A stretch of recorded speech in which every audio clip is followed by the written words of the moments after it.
Pai, do Filho e do Espírito Santo. Amém.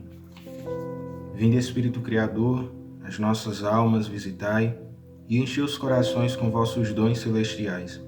Vós sois chamado intercessor de Deus excelso, dom sem par, a fonte viva, o fogo, o amor, a unção divina e salutar. Sois o doador dos 7 dons e sois poder na mão do Pai. Por ele prometido a nós, por nós seus feitos proclamai. A nossa mente iluminai, os corações enchei de amor. Nossa fraqueza encorajai, ó força eterna e protetor. Nosso inimigo repeli e concedei-nos vossa paz. Se pela graça nos guiais, o mal deixamos para trás. Ao Pai e ao Filho Salvador, por vós possamos conhecer. Que procedais do seu amor, fazei-nos sempre firmes crer. Amém. Meus irmãos e irmãs, o texto que nós vamos meditar hoje encontra-se em 1 Tessalonicenses, capítulo 2, versículo 12. 1 Tessalonicenses, capítulo 2, versículo 12. Nós exortamos e encorajamos e adjuramos todos e a cada um de vós que leveis uma vida digna de Deus, que vos chama para o seu reino e glória. Palavra do Senhor, graças a Deus. Rogai por nós, Santa Mãe de Deus, para que sejamos dignos de alcançar as promessas de Cristo. Amém.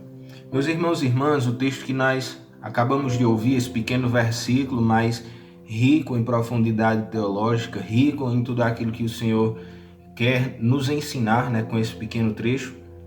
Hoje Jesus ele quer nos mostrar que o centro da evangelização encontra-se na conversão.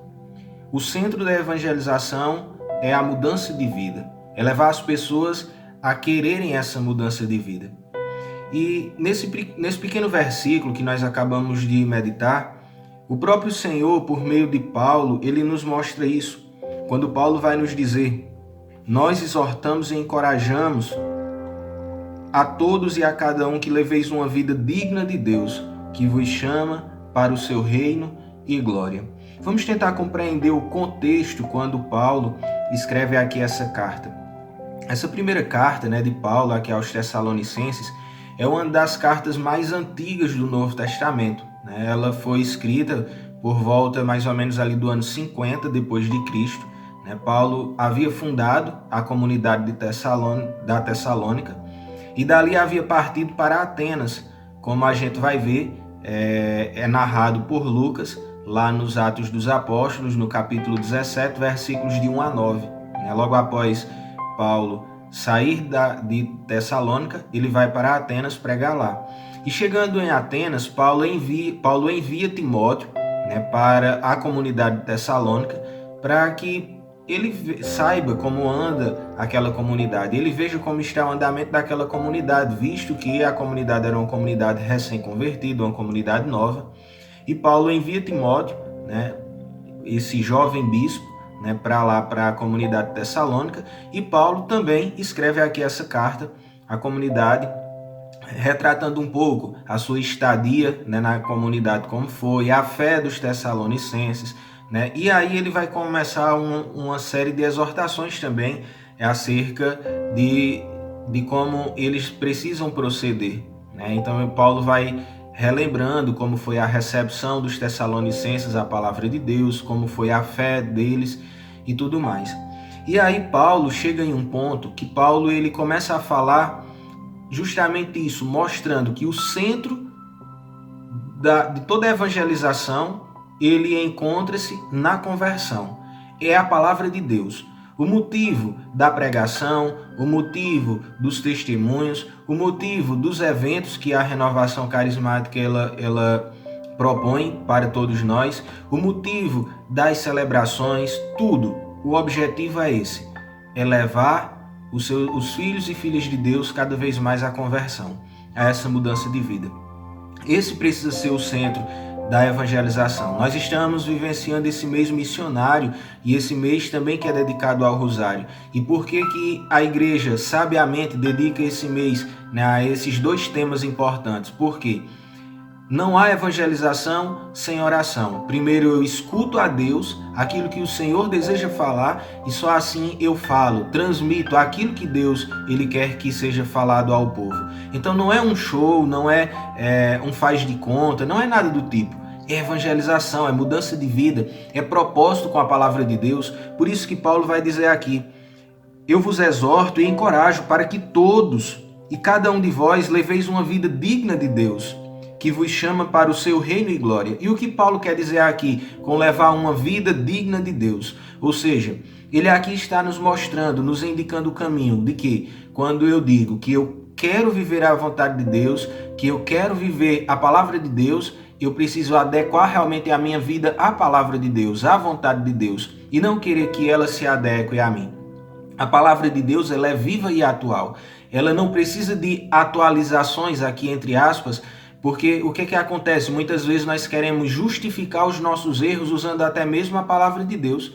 E aí é algo que a gente precisa ter muito esse cuidado. Veja, o demônio, quando ele chegou para tentar Jesus, ele tentou com a própria palavra.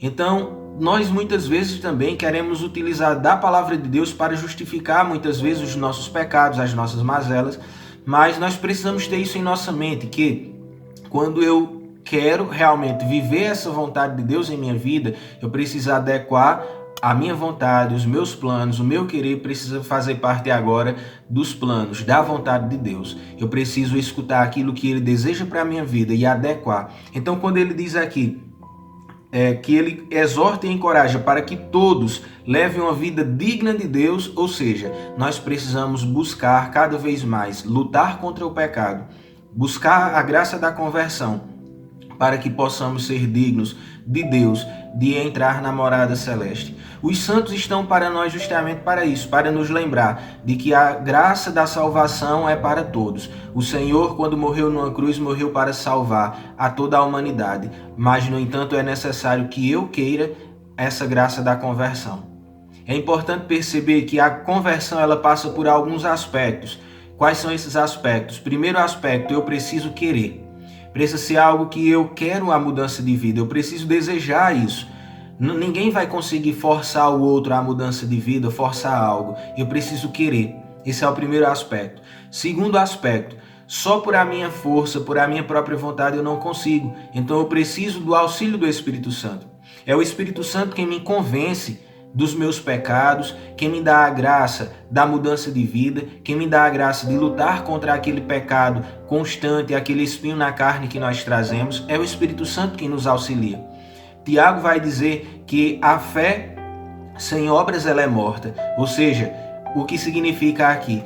Quando eu digo que é por obra e graça do Espírito Santo, como vai dizer São Paulo, que nós vamos conseguindo cada vez mais essa graça da conversão, é quando o Espírito Santo age em mim, agindo em mim, eu vou se deixando levar por essa graça, vou buscando a conversão, agindo.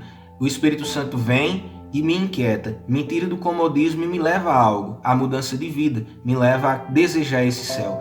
E o terceiro ponto é justamente os santos. E aí, de modo particular, São José e a Virgem Maria. Nós estamos ainda no ano dedicado a São José.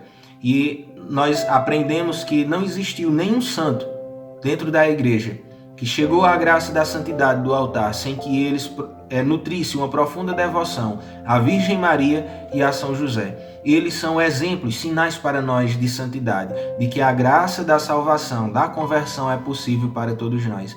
Então que nós possamos consagrar a nossa vida inteiramente a São José e a Virgem Maria e pedir a Deus essa graça de constantemente ter essa luta contra o pecado, buscar a conversão, para que possamos verdadeiramente ter uma vida digna de Deus e que possamos um dia gozar do reino eterno ao lado da Virgem Maria, de São José, junto com nosso Senhor Jesus Cristo e todo o coro angélico, toda a hierarquia celeste. Peçamos assim, portanto, o auxílio da Virgem Maria, rezando todos juntos. Ave Maria, cheia de graça, o Senhor é convosco. Bendita sois vós entre as mulheres, e bendito é o fruto do vosso ventre, Jesus. Santa Maria, Mãe de Deus, rogai por nós, pecadores, agora e na hora de nossa morte. Amém. Em nome do Pai, do Filho e do Espírito Santo. Amém. Recebereis o Espírito Santo, e sereis minhas testemunhas.